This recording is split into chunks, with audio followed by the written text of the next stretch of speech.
The desert was wide and empty, stretching far in every direction. The sand looked golden under the heat of the 3 suns above. The air was dry, and the wind was hot like fire. Jack, a human explorer from Earth, walked slowly across the dunes. He had been alone on this alien planet for days. He came here for research, to study the land and the weather. But he had found nothing but sand, silence, and strange rocks. Jack wore a dusty suit and carried a small backpack. His boots sank into the soft ground with every step. He had water, food, a map, and a scanner that showed the land around him, but the scanner was silent, showing no life, no movement, just heat and sand. Jack stopped to rest on top of a dune, looking over the desert. He wiped sweat from his face and took a sip of water. Then something caught his ear, a sound, soft and broken. Like a whisper, he turned his head, his eyes scanning the land. The whisper came again. Weak and far, it was not the wind, not an animal, not a machine. It sounded like a voice, a cry for help. Jack moved fast, running down the dune toward the sound. His heart beat faster, and his boots kicked up dust. He reached a flat area of sand where the sound was louder, and then he saw her, a small figure, half sunk into the quicksand. Her arms were reaching up. Her face covered in sand and sweat. Her skin was a soft purple, glowing slightly under the sunlight. Her hair was silver white. Tangled and full of dirt, she was not human. Jack didn't think, he just moved. He dropped his bag and pulled out a rope. He threw one end toward her and shouted, "Grab the rope." She didn't understand his words, but reached for it anyway. Her hands shook as she grabbed it weakly. Jack pulled hard, digging his heels into the sand.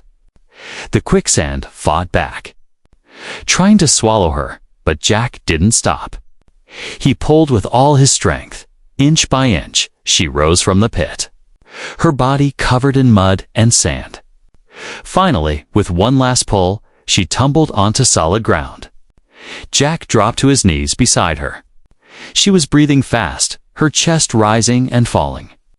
Her eyes opened slowly, glowing pale blue. She looked at him with fear and wonder. Jack gave her water and wrapped a cloth around her shoulders. She said something, a word Jack didn't understand. Her voice was soft, like wind passing through thin glass. He tried to speak, but she shook her head slowly. She didn't speak his language, but her eyes showed everything. She was scared, tired, and alone. Jack helped her stand, and they moved toward a nearby rock cliff for shade. He built a small shelter using metal sheets and cloth from his pack. He gave her food, and she ate slowly. Watching him the whole time, the suns began to fall, casting long shadows across the sand. The desert turned red, then purple, then dark. Jack turned on a small lamp, lighting up the cave they were in. The alien girl sat close to the wall, drawing shapes in the sand with her finger. Circles, stars, 3 lines, again and again. Jack watched her, trying to understand. He felt something deep inside, something strange. He had seen many strange things on different planets, but this felt different. This girl had no weapons, no voice, and no home. But somehow, she was important. As the night grew darker, Jack looked out of the cave. Something moved in the distance, on top of the dunes. He saw shadows tall and thin, not human. They didn't move like animals. They stood still, watching.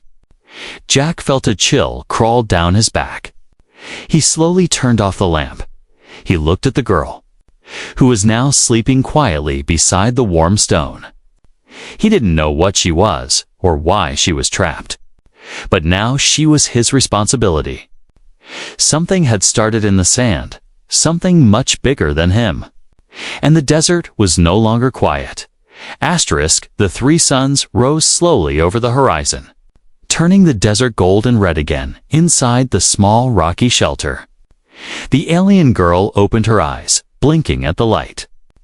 Her skin glowed faintly in the morning heat, and her silver hair clung to her face.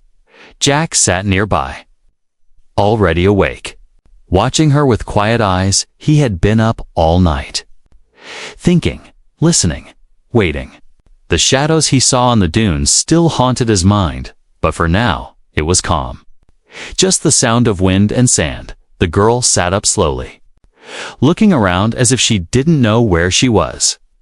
Her hands moved over the ground, feeling the sand as if it could tell her a story. She saw Jack and froze for a moment, her blue eyes full of questions. Jack raised his hands to show he meant no harm. "Good morning," he said softly, but she didn't answer. Instead, she pressed her hand to her chest and whispered a word. A soft sound that faded quickly. Jack tried to repeat it, but she shook her head and drew a shape in the sand, a circle with 3 dots inside. He didn't know what it meant, but she kept drawing it, over and over. It reminded him of the 3 suns above them. Jack gave her a bottle of water, and she drank slowly, still watching him with sharp eyes. Her movements were graceful but weak, like a bird with broken wings. He offered her food, simple dry rations from his pack. She hesitated, sniffed it, then ate a little. Her face softening for the first time, Jack felt a strange pull in his chest. Like he had seen her somewhere before, though he knew that wasn't possible. As the heat rose, he tried to speak to her, pointing to himself, "Jack," then pointing to her, raising his eyebrows, "You?" She just stared at him, then drew another symbol in the sand, a spiral with a line through it. He tilted his head, confused. Finally, he smiled and said, "Lura." He pointed to her and said it again. "Lura." She blinked, tilted her head, then touched her chest. She didn't smile, but she didn't push the name away either. From then on, he called her Laura. Laura spent hours looking at the sky, shielding her eyes from the suns. Sometimes she whispered strange words under her breath. Sometimes she touched the sand like it was alive. Jack watched her carefully, noting how she always glanced at the horizon. It was as if she was waiting for something or someone. By afternoon, they moved out of the shelter, searching for a safer place. Jack didn't want to stay in one spot for too long. The desert had eyes, and he felt them watching. They walked across the dunes, Laura staying close behind him. Every now and then she stopped and pressed her hand to the ground. As if listening, her face grew pale, her glowing skin dimming slightly. Jack didn't know what she felt, but it scared him. They found a small canyon with tall rock walls, offering shade and cover. Jack set up another simple camp with his tools. Laura crouched near the wall, drawing more symbols in the dust. 3 suns, a line, a spiral, and what looked like claws. Jack knelt beside her, pointing at the claw-shaped danger. He asked. She nodded once. Slowly, he felt his stomach tighten. As the suns began to sink again, the air cooled. Jack lit a small fire with a heat stick. The glow soft and steady. Laura sat across from him, staring at the flames like she had never seen fire before. Her eyes reflected the light, making them look like 2 small moons. Jack tried to relax, but he couldn't stop thinking about the shadows he had seen. Were they following her? Hunting her? Watching both of them now. He reached for his scanner and turned it on. It flickered, showing only static, then blinked a faint signal at the edge of its range. Something large was moving out there. Circling slowly, Jack turned it off quickly, not wanting to alarm her. But when he looked up, he saw she was already watching him. Her face was pale, her hands clenched tight. She knew night came fast, and the desert turned black and silver under the 3 moons. Jack and Laura sat in silence, listening. The wind carried faint sounds, not like the whisper from before, but heavier, like footsteps, far off but coming closer. Jack's hand moved to his sidearm, but he didn't draw it yet. He looked at Lyra, who was trembling slightly, her eyes glowing brighter in the dark. She whispered a word he didn't understand. Over and over, he didn't know what it meant. But he felt its weight in that moment. Jack realized this was no simple rescue. This girl, this alien, carried something with hers, something important. And whatever was out there in the dark wasn't going to stop. He looked out into the night, the dunes stretching like waves under the moons. Somewhere beyond the horizon, something was waiting for them. The desert wasn't just sand anymore. It was alive, and it was closing in. The wind blew strong through the canyon that night. It howled between the tall rocks like a warning, cold and sharp. Jack sat near the fire. Staring into the dancing flames, his hand stayed close to his sidearm, though he hoped he wouldn't need it. Laura sat not far from him, her knees pulled up, arms wrapped tight around them. Her glowing eyes never blinked, never left the shadows beyond the firelight. Neither of them spoke. There were no words to explain the feeling in the air, that heavy silence before something bad happens. Even the desert seemed to hold its breath. Jack finally lay down, pretending to sleep. But his ears stayed open. Laura didn't move for a long time. But eventually, her head leaned against the rock wall. Her eyes slowly closed. The fire burned low, crackling softly, then went quiet. Jack's eyes opened before the first sun rose. He sat up, cold sweat on his neck. Something felt wrong. The wind was gone. The world was too still. He stepped outside the canyon, boots sinking into the soft sand. Then he saw it. Footprints. They were large. Far too large to be his or Laura's. 3 long toes and a claw at the end of each print. Deep prints, fresh, leading right up to their camp, then back out again. Jack's heart pounded. Something had been here while they slept. It had walked around them, then left. Or maybe it hadn't. Maybe it was still out there, watching. He followed the trail a little, careful not to go too far. The prince circled the camp once, then vanished into the rising sun. He returned to the canyon and found Laura already awake. She looked at him, then at the sand on his boots. She didn't ask, but she knew. Jack nodded and drew the claw. Shape she'd drawn before. She pressed her hand on it, eyes wide with fear. Then she grabbed a stick and started drawing again, this time faster. More symbols, more spirals, a large creature shape, and small ones running. Jack watched carefully, trying to understand. She pointed to the creature, then to the canyon. Then she drew herself and Jack, and placed them right, next to the creature. Jack frowned. "They're coming here," he whispered. More to himself than her, she nodded, just once. They packed their supplies quickly. Jack didn't want to wait and find out who or what left those prints. They left the canyon behind. Walking toward the rising suns, the heat returned fast. And the sand shimmered like glass. Jack held a scanner in one hand and led the way. Laura followed, her head down, fingers moving nervously. Hours passed. And the desert showed no mercy. The heat pressed on their backs. And water ran low. Still, Jack didn't stop. He had to find a safer place, something higher, something with cover. That's when they saw the ruins, half buried in the sand. Broken stone towers reached for the sky. Old walls stood crooked, carved with symbols Jack couldn't read. It looked like a forgotten city long dead. Silent and full of mystery, Laura gasped, rushing ahead.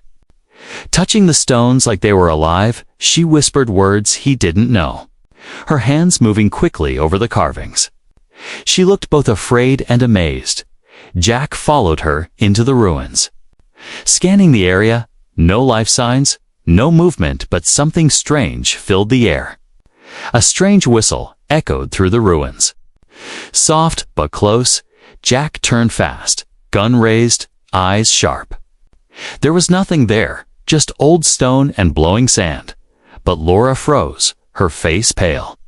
She pointed behind a wall, slowly moving toward it. There, lying on the sand, was a whistle carved from bone, still warm to the touch.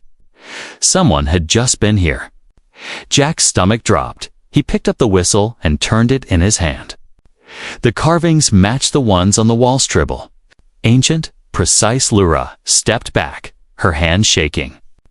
She whispered one word, over and over, Hundra. Hundara Jack didn't know what it meant. But the way she said it sent chills through him. He looked at the whistle again. Whoever Hundra was, they were close. That night, they camped inside the ruins. Deep in the largest building, it had no roof, but tall walls and stone pillars. It felt safer than open desert, but only just. Jack set traps around the entrance, simple alarms that would beep if anything got too close. Lura sat near a stone circle in the center. Touching the ground like it remembered something, she pointed to it and said, "Home." Jack raised his eyebrows. "This was your home." She nodded, then drew 3 suns again, one above. One beside and one below the circle. She pressed her hand flat against the center of the stone. It glowed softly beneath her fingers. Jack watched in silence. Something important had happened here. Long ago, and now it was happening again. The winds rose once more, howling through the ruins like a voice from the past. Jack looked at the sky, then at Lure. He didn't know what kind of danger they were in, but he knew it was growing. And whatever left those footprints was not far behind. They had stepped into something bigger than either of them, and the desert was not done with them yet. Asterisk, the heat was rising again, sharp and heavy. The 3 suns blazed above the ruins. Casting strange shadows on the ground, Jack sat near the stone circle. Watching Laura trace old symbols with her fingers, she hadn't spoken much since last night. But her body moved with purpose. Something was building in her. Like she was waiting for a moment only she could see. Jack wiped sweat from his forehead and looked at his scanner. Still no signals. Still no alerts. But his gut said otherwise. The desert had gone quiet again. And Jack had learned to fear the quiet. He stood and walked to the edge of the ruins. Scanning the horizon, at first, there was nothing but the endless sand, the glowing dunes and the heat waves. Then he saw it, dust rising in the distance. Not from the wind, but from movement. Heavy movement, slow and steady. It wasn't one creature. It was many. Jack narrowed his eyes, the sun making it hard to see. Then he made out the shapes, riders, tall beasts with long legs and thick tails. Moving across the sand, dozens of them, carrying figures dressed in dark robes and armor that shimmered. Jack stepped back quickly, calling out Luara. She looked up, her eyes glowing brighter than before. She rushed to his side and saw the same thing. Her face changed fear, yes, but something else too, recognition. She dropped to her knees in the sand and began drawing fast. A beast with horns, a line of dots, then a mark he hadn't seen before. 2 shapes side by side, hers and Jack's, then surrounded by circles. Jack looked out again, and the riders were closer now, close enough to see their long cloaks flapping in the hot wind. Their beasts stomped the sand with slow power. The tribe was coming. Jack's hand moved to his weapon. But Lara grabbed his wrist. She shook her head hard and stepped forward, her whole body trembling. But not with fear, with something like honor. Or duty. The riders stopped just outside the ruins. Dust curled around them, but they made no move to enter. Then one rider moved forward, taller than the rest. They removed their helmet, and Jack froze. It was a woman, her skin the same soft purple as Lura's. Her eyes just as blue, but older, marked with tattoos. Her silver hair tied in long braids. Lura took a step forward, tears in her eyes. And dropped to her knees. Jack stood behind her, unsure what to do. The woman looked at Lura, her expression tight, unreadable. Then she spoke in their language, calm, Deep and full of command, Laura replied in broken words. Pointing back at Jack, she spoke fast, like her heart was too full. The tall woman turned her gaze to Jack. Her eyes were sharp, but not angry. She dismounted slowly and walked to him. She didn't speak his language. But her message was clear. She was judging him. Then she held out her hand, not to shake, but to test. Jack looked at Lyra, who nodded slowly, urging him forward. He reached out and touched the woman's hand. Nothing happened at first. Then the ground beneath them gave a soft hum. The stone beneath their feet began to glow. Lyra gasped, stepping back. The woman looked down. Eyes wide for the first time, the circle where Laura had placed her hand before now lit up with symbols.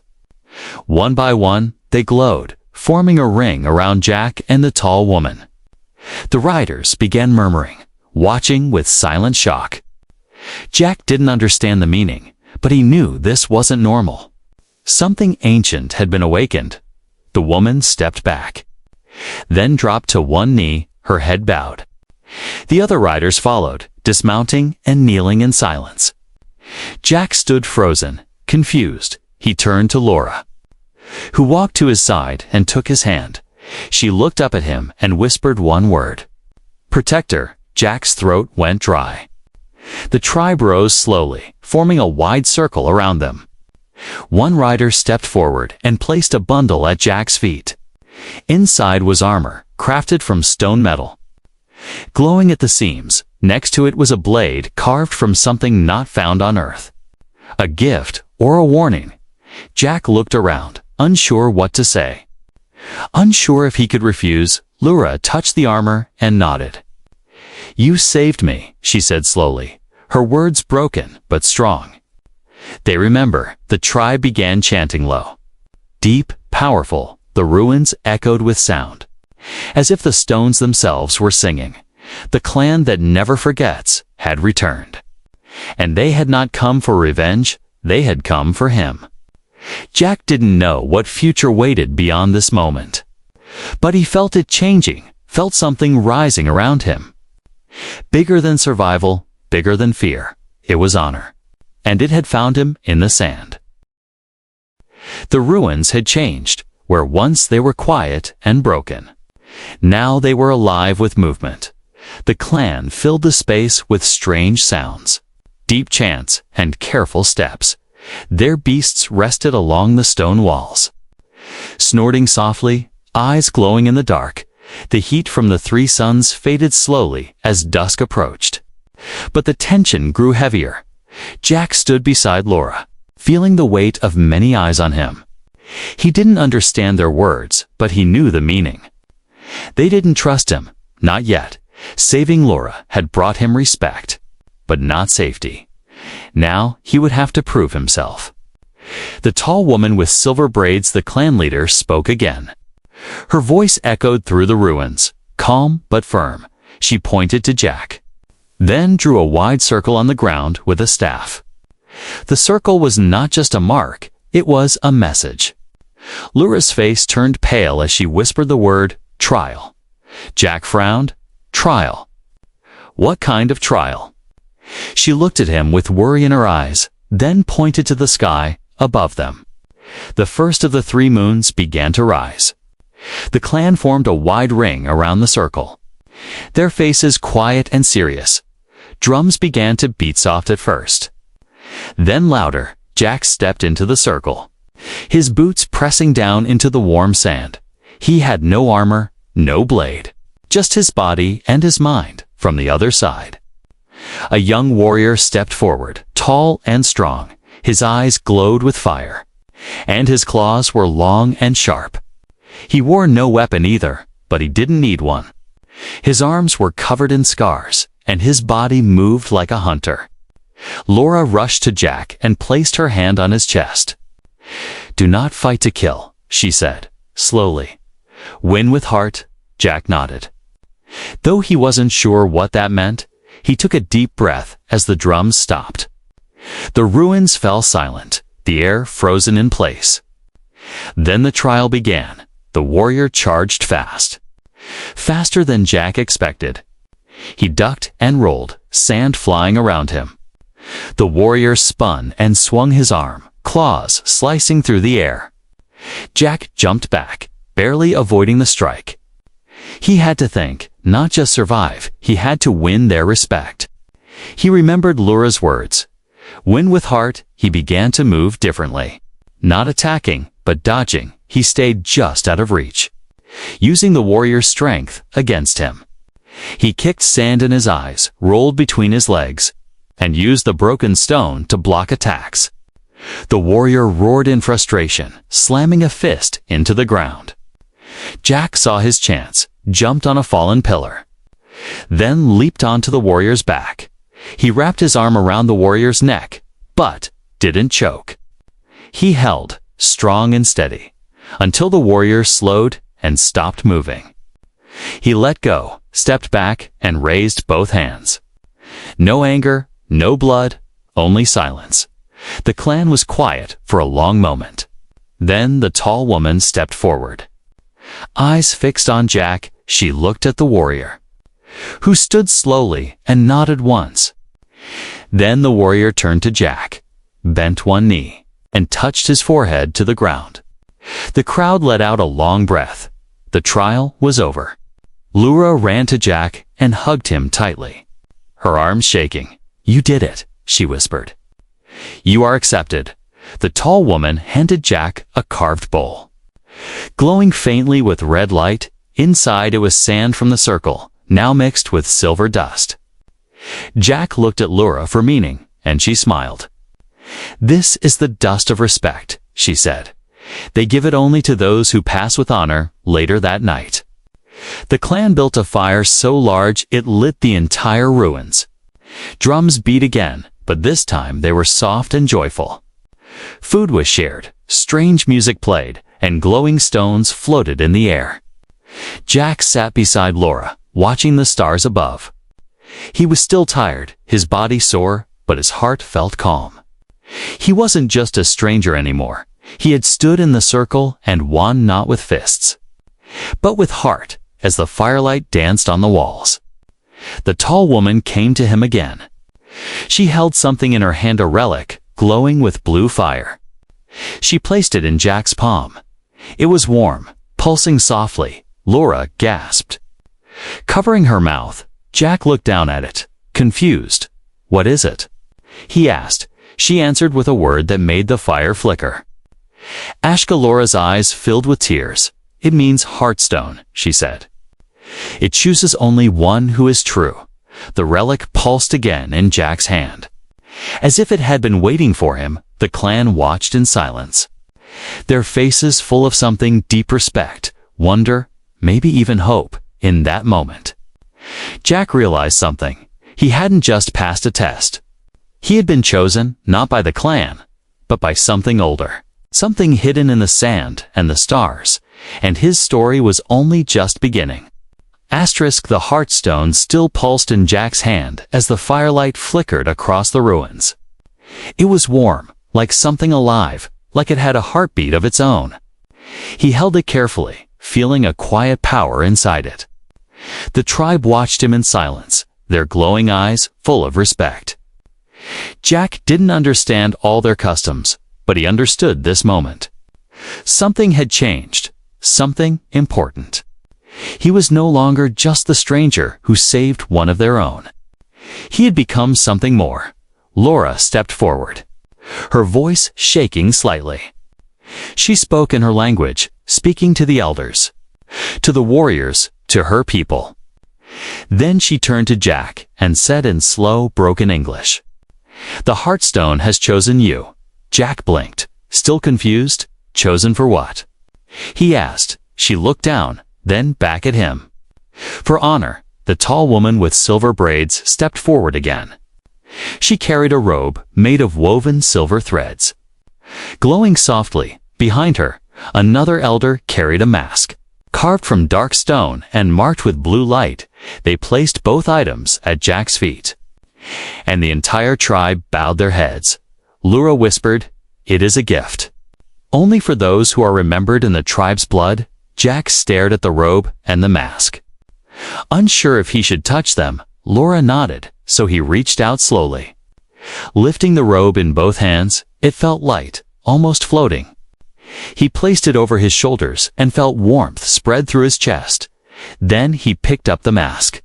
Turning it in his hands, it was not for hiding.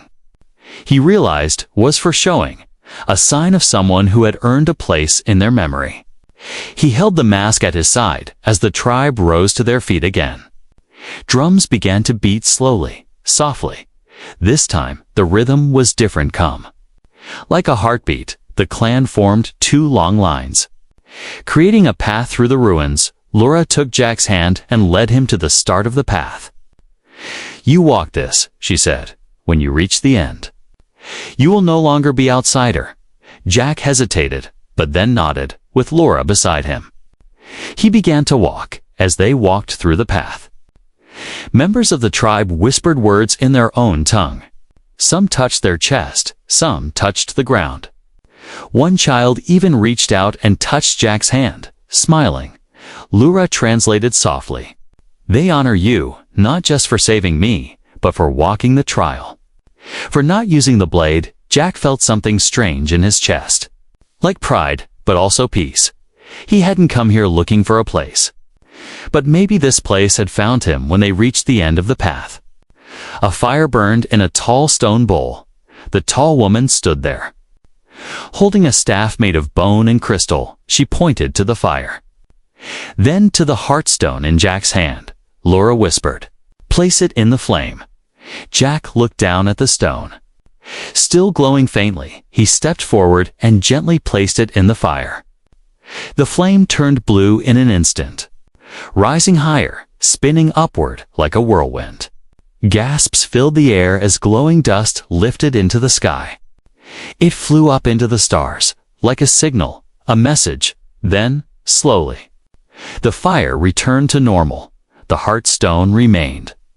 Unchanged, but something had been released. Laura stepped beside him, eyes wide with wonder. "They saw it," she said softly. "The sky spirits, the ancestors. They saw your truth that night." The tribe held a feast unlike anything Jack had ever seen. They shared fruits that glowed, drinks that sparked, and music that hummed in the air. He sat beside Laura. Laughing for the first time in days, he didn't feel like a visitor anymore. He felt like someone who belonged, later, under the stars. Laura pulled out a small orb from her satchel. She touched it, and a soft light appeared showing images of her world. A city made of crystal towers, forests that floated, rivers that ran through the air. She looked at Jack and said, "I was not just a girl lost in the sand. I was the daughter of the voice of the clan." Jack stared at her, surprised. "A princess?" he asked. She smiled. "Just a little, maybe," she said. "But I was still just a girl, alone. Until you pulled me from the ground." Jack looked at the stars above, the tribe dancing around the fire. The gifts at his feet, he had saved one life. And now he had gained 100 hearts. The desert had given him more than he ever expected. And he felt something strange now. Not fear, not confusion, but peace. The suns would rise again tomorrow, and more challenges would come.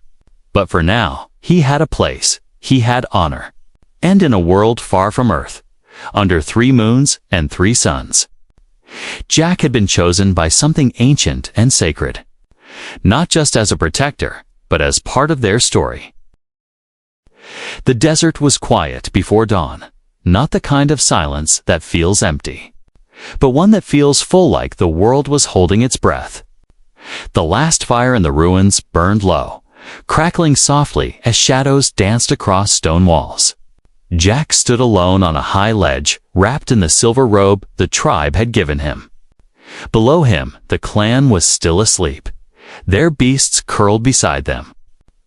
Resting in peace, Laura stepped up behind him, her silver hair glowing in the first light of the rising suns.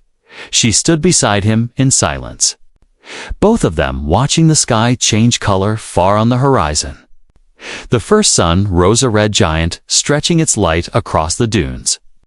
Then the second sun followed, a pale yellow orb, softer and slower. Finally, the third sun peeked over the cliffs, white and bright, bathing everything in gold. Jack had never seen anything so beautiful. 3 suns, 1 sky, and a land that no longer felt foreign. Laura turned to him, her voice soft. "Today is the day." Jack nodded slowly. Though he wasn't sure what she meant, she pointed to the heartstone.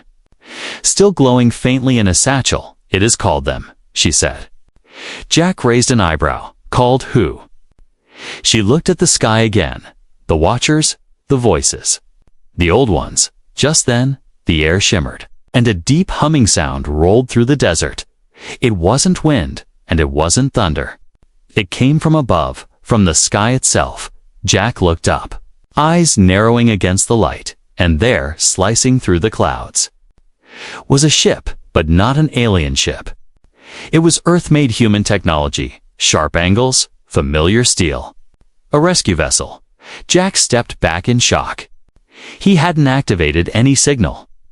Hadn't called for help, but the heartstone had. Laura's eyes widened as the ship descended slowly. Kicking up waves of sand, the tribe woke and gathered quickly, their faces a mix of awe and concern. Jack watched the ship land outside the ruins.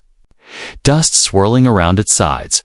A ramp opened, and a team of armored humans stepped out, blinking in the light of 3 suns. They looked around, unsure, weapons not raised but ready. Jack walked out to meet them, his robe flapping in the wind. They paused when they saw him. Surprised by his appearance, Jack Morrison. "One of them asked." He nodded. "Yeah, that's me. We've been tracking a signal from this region for 3 days. The lead said we didn't expect to find this." Jack turned to look at the tribe. Standing proudly behind him, Laura stepped forward, her head high. "They are not your enemy," Jack said. "They saved me. And I saved one of them." The soldier looked at the strange people. The glowing stones, the peaceful eyes. Then back at Jack. "You coming back with us?" he asked. Jack looked at Laura. At the heartstone in his bag, at the robe on his shoulders. He had come to this planet alone.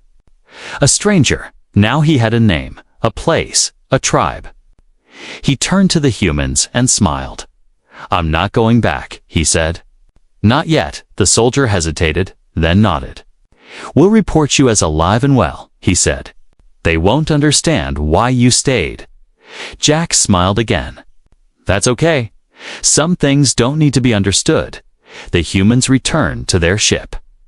Lifting off without a fight, the dust settled and silence returned.